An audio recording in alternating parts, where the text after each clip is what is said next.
అందరికీ నమస్కారం। ఈరోజు మన ఛానల్లో మార్గశిర మాసంలో సంకటహార చతుర్థి ఎప్పుడు వచ్చింది, డిసెంబర్ 18న లేక 19న ఎప్పుడు అని, అలాగే చవితి తేదీ ఎప్పటి నుంచి ఎప్పటి వరకు ఉందో, ఈ నెల నామం పీఠం పేరేమిటో, చంద్రోదయ సమయాలేమిటో, అలాగే కొత్తగా ప్రారంభించే వాళ్ళు ఈ నెల ప్రారంభించవచ్చా లేదా అనే విషయాల గురించి ఈరోజు మనం ఈ వీడియో ద్వారా తెలుసుకుందాం। ఎక్కడా స్కిప్ చేయకుండా పూర్తి వీడియో చూస్తారని ఆశిస్తున్నాను। అంతకంటే ముందుగా ఇంతవరకు నా ఛానల్ సబ్స్క్రైబ్ చేసుకుని వాళ్ళు ఉంటే సబ్స్క్రైబ్ బటన్ ప్రెస్ చేసి పక్కనే ఉన్న బెల్ ఐకాన్ని ప్రెస్ చేసి ఆల్ అనే ఆప్షన్ ప్రెస్ చేశారంటే నేను పెట్టే ప్రతి వీడియో మీ నోటిఫికేషన్ ద్వారా మొదటగా చూసేయవచ్చు। ముందుగా వీడియోలోకి వెళ్ళిపోదాం। సంకష్టి అంటే కష్టకాలం నుండి విమోచన కలగటం, అంటే మనుషుల్ని కష్టాల నుండి గట్టెక్కించేది ఈ సంకట చతుర్థి వ్రతం। విఘ్నాలను తొలగించే గణపతికి అత్యంత ప్రీతిపాత్రమైన తిథులలో ప్రధానమైంది చతుర్థి తిథి। మార్గశిర మాసంలో వచ్చే ఈ చతుర్థికి మరింత ప్రత్యేకత ఉందని పండితులు చెప్తున్నారు। మానవుల్ని కష్టాల నుండి గట్టెక్కించేది సంకటహార చతుర్థి వ్రతం। గణపతికి అత్యంత ప్రీతికరమైన తిథుల్లో ప్రధానమైనది చవితి తిథి। ప్రతి మాసం కృష్ణపక్షంలో అంటే పౌర్ణం తర్వాత 3-4 రోజుల్లో చవితి వస్తుంది। ప్రదోషకాల సమయంకు అంటే సూర్యాస్తమయ సమయంలో చవితి ఎప్పుడు ఉంటుందో ఆ రోజున సంకష్టహార చవితిగా పరిగణించాలి। అయితే 2 రోజులు ప్రదోష సమయంలో చవితి ఉండడం సాధారణంగా జరగదు। ఒకవేళ ఎప్పుడైనా అలా జరిగితే 2వ రోజున సంకటహార చవితిగా గమనించాలి। అందులోనూ మార్గశిర మాసంలో చతుర్థి అంటే మరింత ప్రాముఖ్యం ఉంటుంది। ఈ సంకటహార చతుర్థి వ్రతాన్ని 3, 5, 11 లేదా 21 నెలల పాటు ఆచరిస్తారు। ఈ వ్రతాన్ని బహుళ చవితి నాడు ప్రారంభించాలి। ఈ రోజున ప్రాతకాలమే తలస్నానం చేసి ఆ తర్వాత గణపతిని పూజించాలి।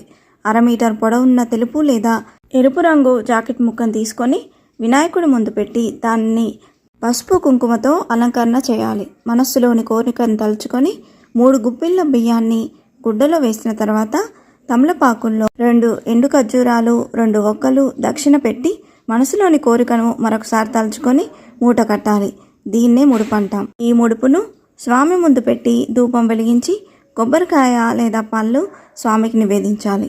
తదుపరి గణపతి ఆలయానికి వెళ్ళి 3, 11 లేదా 21 ప్రదక్షిణలు చేయాలి। ఎవరి శక్తిని బట్టి వారు గరిక పూజను కానీ గణపతి హోమాన్ని కానీ చేయించుకోవచ్చు। సూర్యాస్తమయం వరకు పూజ చేసిన వినాయకుడిని కదపకూడదు। సూర్యుడు అస్తమించిన తర్వాత స్నానం చేసి దీపం వెలిగించి తిరిగి వినాయకుడికి లఘువుగా పూజ చేయాలి।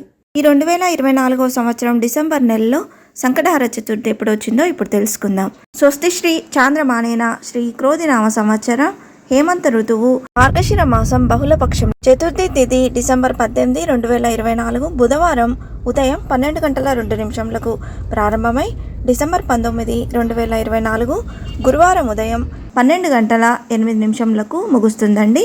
హిందూ పంచాంగం ప్రకారం సూర్యోదయానికి ఏ తిథి అయితే ఉంటుందో ఆ రోజు ఆ తిథిగా పరిగణిస్తాం। కానీ ఇక్కడ సంకటహార చతుర్థి వ్రతాన్ని మనం రాత్రి వేళల్లో చంద్రోదయ సమయంలో చేస్తాం కాబట్టి రాత్రి వేళల్లో చతుర్థి తిథి అనేది డిసెంబర్ 18, 2024 తేదీ ఉంది కాబట్టి మార్గశిర మాసంలో సంకటహార చతుర్థి డిసెంబర్ 18, 2024 బుధవారం రోజు జరుపుకోవాలని పండితులు సూచిస్తున్నారు।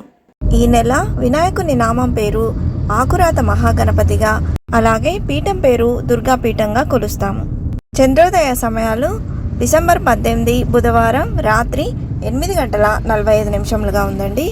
సంకటహార చతుర్థి రోజున గణేశునికి దర్బల్ను సమర్పించడం, అలాగే నైవేద్యంగా మోదకాలు లేదా లడ్డూలను సమర్పించాలి। ఇలా చేయడం వల్ల జీవితంలోని అన్ని కష్టాలు తొలగిపోతాయని నమ్ముతారు।